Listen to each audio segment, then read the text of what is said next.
We're going to look at example 6, part A, in our section 4.3 notes. We are going to locate the critical points of the following function. Then we're going to use the second derivative test to conclude whether the critical point is a local max or a local min. So the second derivative test says that if we have a second derivative that is positive, then we're going to have a local minimum. Okay, remember the second derivative being positive means that the function is concave up. Okay, so that's why we're saying that there's a local minimum. If the second derivative is negative, then we have a local maximum because that function would be concave down.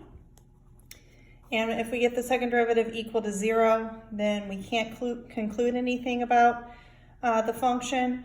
This is a place where we would want to use the first derivative test instead. Okay. All right, first up to find the critical points, that's the first derivative. So we find the first derivative of this function and we end up getting 12x minus 3x squared. Okay, to find the critical points, we set that equal to 0 and do a little factoring. We're going to take out a 3x. We have 4 minus x. And our two critical values end up being 0 and 4. Okay, so those are our critical points. Okay, so those are the values I'm going to plug into the second derivative in just a second. So let's go ahead and find the second derivative.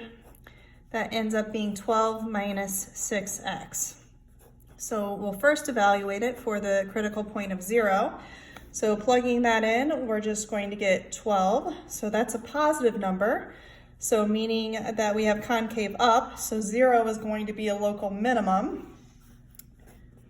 If we plug in 4, we're going to get 12 minus 24, which is a negative number. So we're going to see 4 ends up being a local maximum. Okay, so drawing our conclusion, we have a local min at 0. If we plug in 0 to the original function, we're going to also get 0 there.